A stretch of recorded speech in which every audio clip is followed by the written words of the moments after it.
Welcome to MasterMind Minutes, the leading podcast for franchisors, franchisees, and entrepreneurs of all types. We have one guest, we ask one question, and we get one expert answer, and we do it in minutes, not hours. Hello again, and welcome to another edition of MasterMind Minutes. My name is Gary Occhiogrosso. I'm the founder of Franchise Growth Solutions and the publisher of the Franchise Growth Solutions National Newsletter, which is a newsletter geared towards franchisees, franchisors, and entrepreneurs of all sorts. For those of you who are new to the Mastermind Minutes program, it's a very, very simple concept because I'm a really simple person. We have one guest. We ask one question or we have one topic, and we get what we believe is one expert answer. We do it in minutes, not hours. Additionally, we understand that sometimes can just be a tease and you may want some more information. So at the end of the program, we'll ask our guest how we can reach out. And if you want to, you can feel free to do that. And today, my guest is Jackie Secor, and Jackie joined Taco John's as the Chief Operating Officer in June of 2025, bringing more than 25 years of restaurant experience to the role, which is always good. Restaurant experience is always good for those of us who love the restaurant business. She began her career on the front lines at Auntie Anne's, and I have to tell you, I love those pretzels, and rose through the ranks to become the Senior Vice President of Operations and Training at GoTo Foods. And she's known for a data-driven approach, which I love that. I'm not a practitioner of that. Sometimes I'm a little too entrepreneurial, but data is important. And really having deep operational expertise. She has a proven track record of leading high-performing teams and driving strategic growth. At Taco John's, she oversees restaurant operations, technology, training. She is passionate about empowering teams and supporting franchisees and delivering consistent, high-quality guest experiences, which is what it's all about in the restaurant business. Jackie, thank you very, very much for being here today. I feel very honored that you're with us. Before we get into the question, why don't you tell us a little bit more about you, your background, and Taco John's? Sure. Thanks, Gary. I appreciate the opportunity to be with you and talk with you today. The intro is great and kind of gives the high level, but I think at its core, I fell into this business by accident a very long time ago. I think everybody's got a story about how they ended up here accidentally. But I started my career with a franchisee. And I think that experience has always guided me through my career on being able to relate to what it's like to be in the front lines and be part of a franchise or running the front end of a franchise organization. So anytime we implement or talk about or come up with a new strategy, my mind immediately goes to those days when I was managing a store and those 16-year-old kids that were running a register for and how that impacts them, right? Yes. And I think that lens and that perspective has really guided me well over the years and helped me be successful in my career. Yeah, I hear you. And I agree. We all have a story of like, how'd you get into franchising? How'd you get into restaurants? I always tell people, I don't really know. I got to think about it. It just kind of happened. Wasn't a plan. Was not a plan. Was not a plan. So with Taco John's, and we were talking before the program, it's been around for some time. And I think you mentioned you have north of 300 units, if I remember what you had told me just 5 minutes ago, short-term memory loss here. But as the new COO and the goal, obviously, of sort of refreshing the brand or maybe bringing a new vitality to it, I deal a lot with emerging brands. And with an emerging brand, that has a whole different set of issues. But one of the issues that we don't have with emerging brands is we don't have this very large, like, ocean liner to turn around, okay? I deal with, like, little rowboats. You can turn them around pretty easily. Or you can you can make changes without really upsetting too many people. So what I would like to know, and I think our audience would like to know, is when you have a long-standing brand like Taco John's and it's evolving, what does that process look like behind the scenes? Like, how do you manage to make those changes and keeping the changes sort of in alignment with the mission statement, not upsetting franchisees too much. I say too much because somebody's going to get upset. Like, what's the approach and the planning process to that so that you don't rock the boat too much? Yeah. I think I discovered very quickly as I onboarded with Taco John's that when you're dealing with a legacy brand and you've got franchisees in some cases who have been with the brand since its inception, Yeah. have really strong beliefs and long held ideas of what the brand is and should be. And some of the challenges with that and what I kind of began to peel back as I got into the role was that we also had an issue with standardization across the brand. So we've got people who have been with the organization for 50 plus years, and we're making tacos in a certain way that maybe somebody down the street was not. And it was just changes throughout the years that just became normal across their stores that were different, right? Yeah. So I think it really all starts with process and clarity, and making sure that you've got the documents and the process down so that you've got something to refer back to as the source of truth. And without that, it's really hard to kind of steer the ship and guide the ship if we don't have clarity on what we're all working towards. Yeah, that for sure. Yeah. And so as we began to build that out, it's also super important to understand how we got to that point. So why is it important to that franchisee to be doing something a certain way that maybe is outside of the standard? And so it's really making sure that you're investing the time and the energy and the just the lead time to get out and meet with people and understand how they got to where they are, Absolutely. right? If you don't have that foundational relationship or understanding of each other, you're just never going to move the Well, ship. well said. Well said. I meet a lot of folks, obviously, in the franchising industry, and I'm a consultant to about 50 brands. And here's the dilemma, and you just pre-framed it beautifully. The restaurant side is the cash flow vehicle, but the business in franchising is the relationship.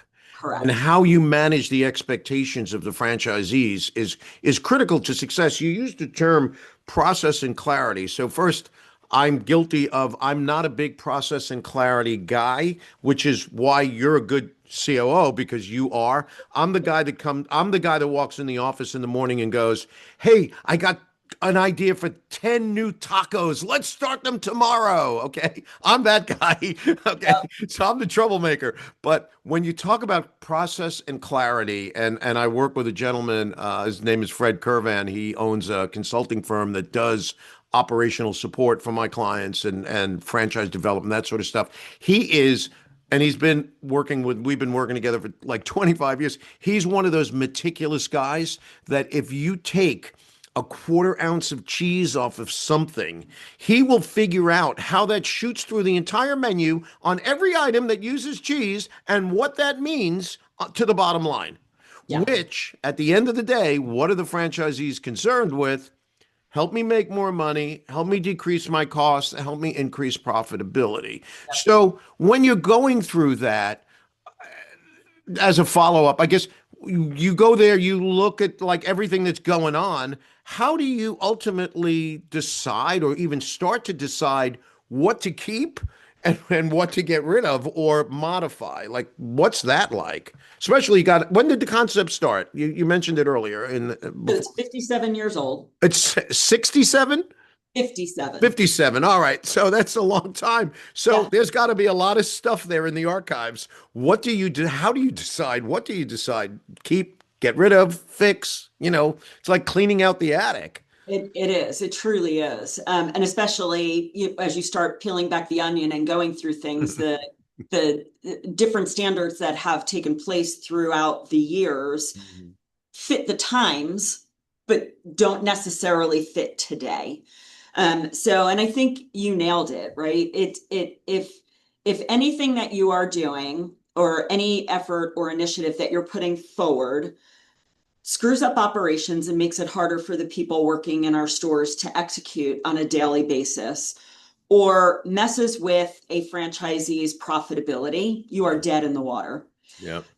So it is really about pressure testing and really involving all different avenues of the company in the process. So you've got culinary, you've got quality assurance that you've got to be thinking about. I always bring the finance team in and say, pressure test, guys, tell me what I'm doing here, figure out how I'm screwing it up. Mm-hmm. And really engaging, again, back to that relationship, engaging with the franchisees to say, this is what I'm thinking, poke holes in it for me, because I'm not in it day in and day out.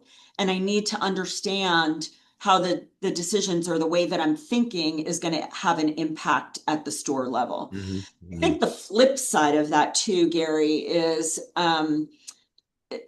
giving permission for franchisees to express their concern about things that are happening so that you can kind of get underneath the hood to walk them through how this may be a better solution, Yeah. right?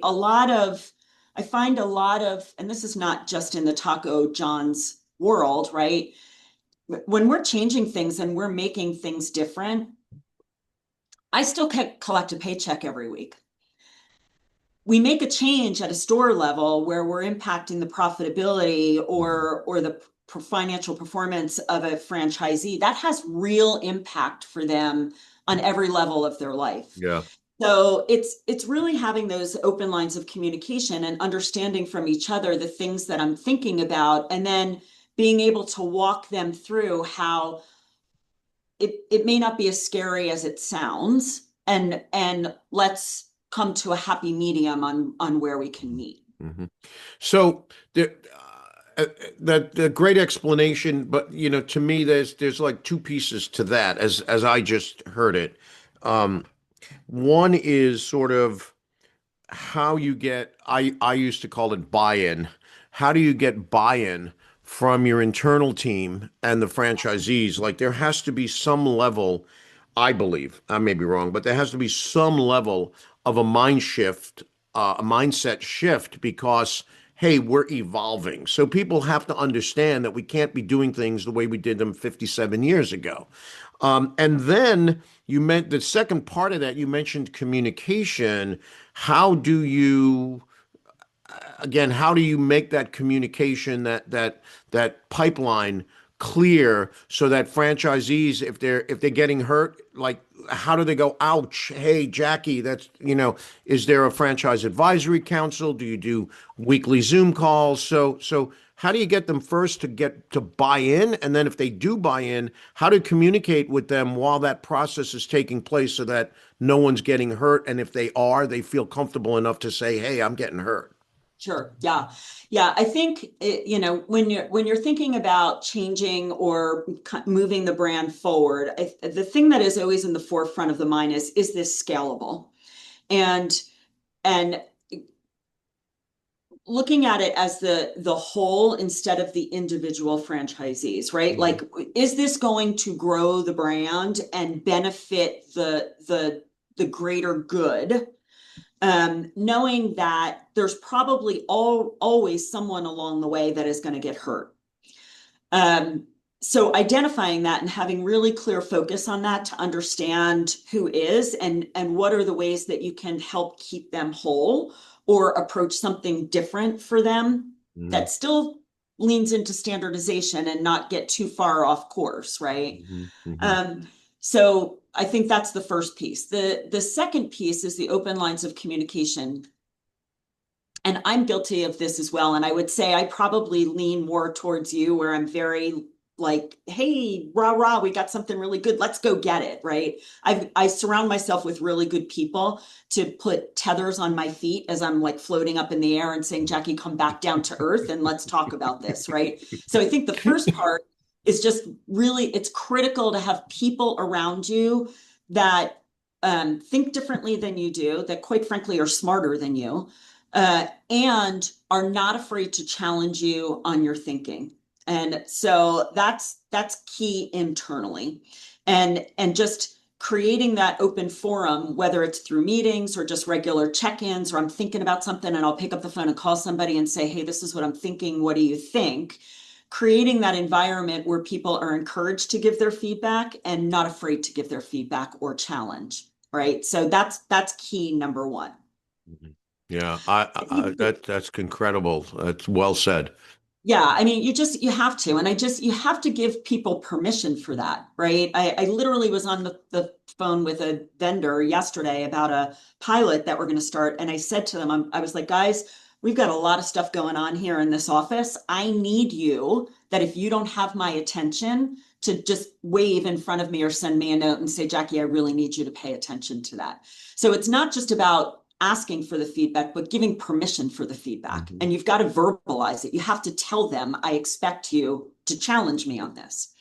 I think on the franchisee side, and this is kind of where the data driven piece of me comes in, there's a lot of emotion in this business and a lot of, what if, or kind of going to, if this plays out the wrong way, here's how it's going to hurt me, instead of saying, let's let it play out and then figure out whether it is or not.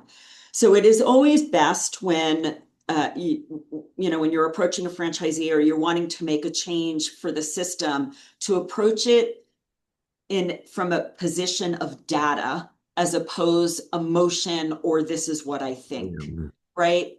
Do your homework, understand what other brands have done, understand what people within your network have done, how they handled it, and come to the conversation based in data, as opposed to emotion or thoughts or this is the way I feel.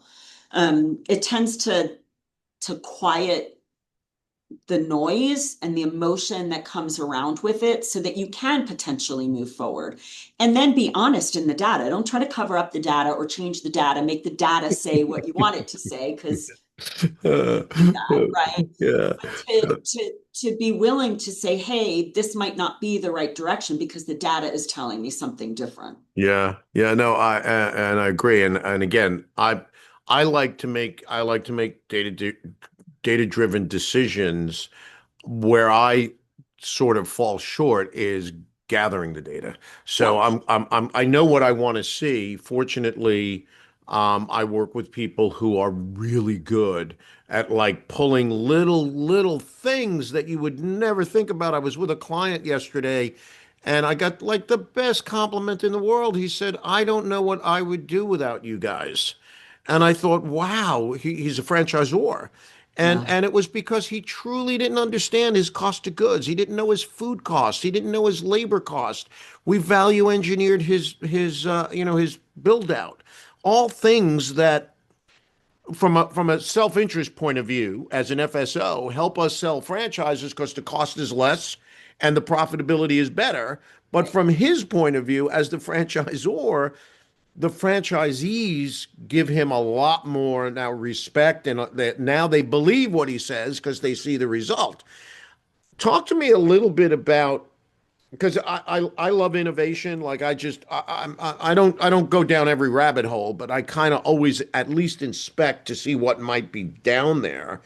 And how do you how do you figure out what is, you know, change just for the sake of change or just to be trendy or whatever? How do you sort those things out while still staying sort of authentic to the mission of Taco John's? I mean, I remember years ago I ran a fresh Mexican concept and we were one of the first people that got trans fats out of our menu. And at Yeah. that time, people didn't care about it. Like I had heard about it, read about it, and said, "Hey, we have to do this," Yeah. but nobody really cared. So, and by the way, it didn't connect to our concept in any way, shape, or form. It was a Gary thing. Okay, so how do you say, okay, we're going to do this not because it's trendy or it's a fad or because I want tofu tacos or whatever. By the way, I wanted tofu tacos, so that's why I mentioned. How do you figure out what's a long lasting or a real change that needs to be made and not just change for the sake of Yeah, change? yeah, sure. Gary, if I had the answer to that question, I'd be a very wealthy woman, right? Yeah. Because Yeah.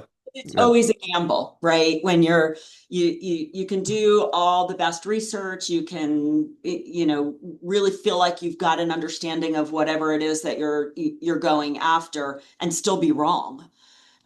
So I think from an innovation standpoint, I always wanted to be a fast follower, never a leader in things, right? Like let the big guys kind of try it out first and let's see how they make out. But keeping your eye on that always to understand what the trends are and what seems to be bubbling up.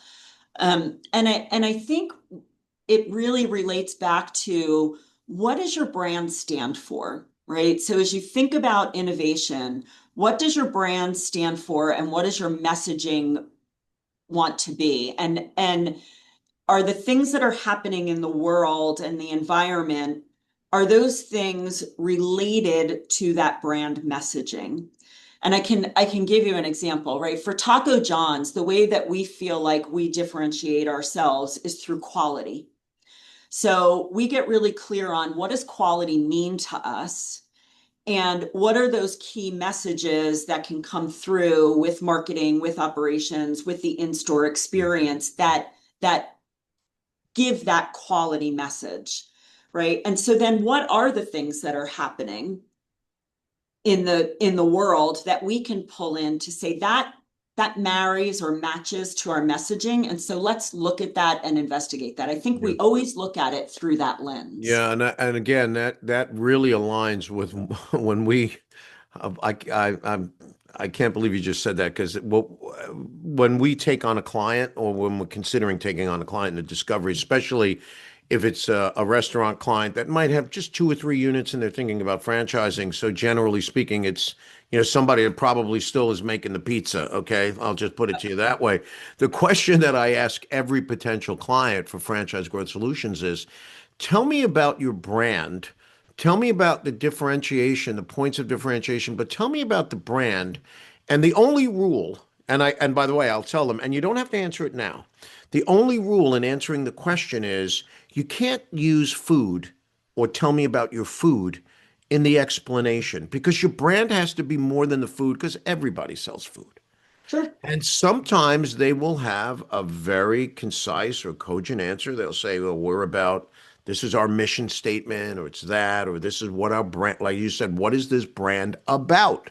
It's not about tacos. It's about what you bring to the world. And that is a major piece because if everybody buys into that, then everybody checks off against that by saying, wait a minute, if we do that, does that check off against this?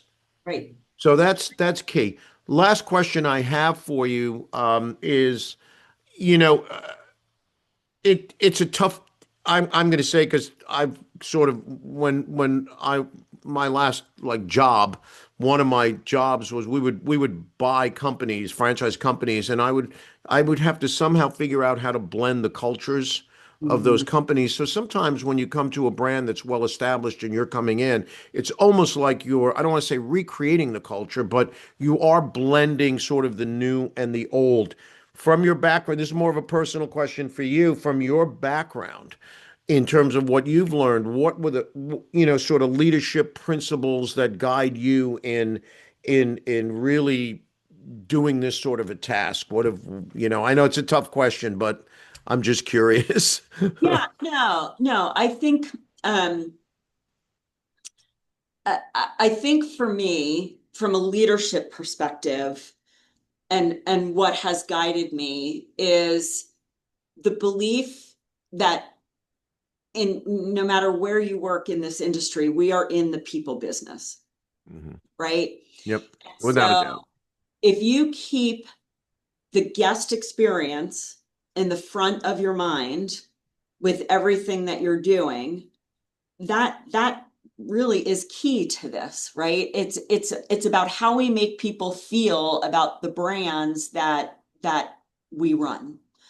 And um, you know, leading a team around that and really coming at the position with a servant heart, which does not mean we're the doormat, right? Right. But it Yes. means that we serve a greater purpose, and that is the people that come into our restaurants every day and how we make them feel when they come into our restaurants.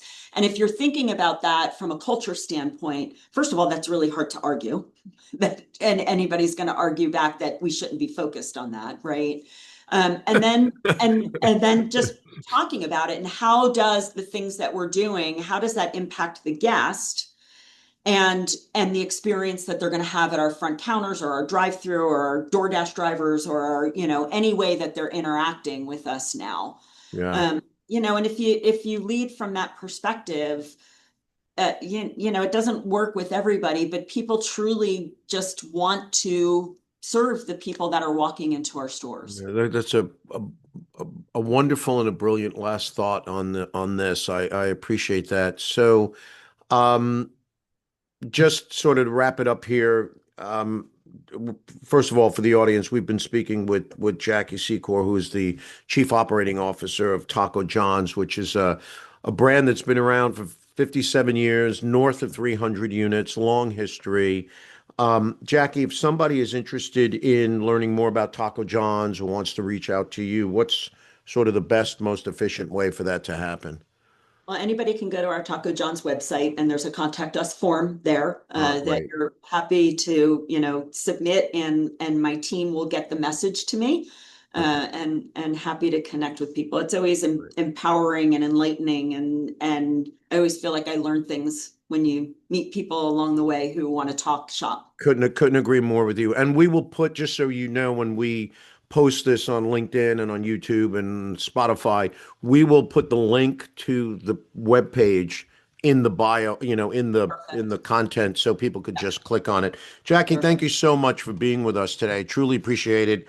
I'm a long-time ops guy. By the way, I hate operations, just so you know. I'm not cut for it. It's not me. But I love talking operations. I love talking franchising and, how, especially when you have a heritage brand and you're bringing it and you're revitalizing it and you're dealing with, a lot of people in the boat, franchisees. So I truly, truly appreciate you being with us today. I appreciate the opportunity, Gary. Thank you.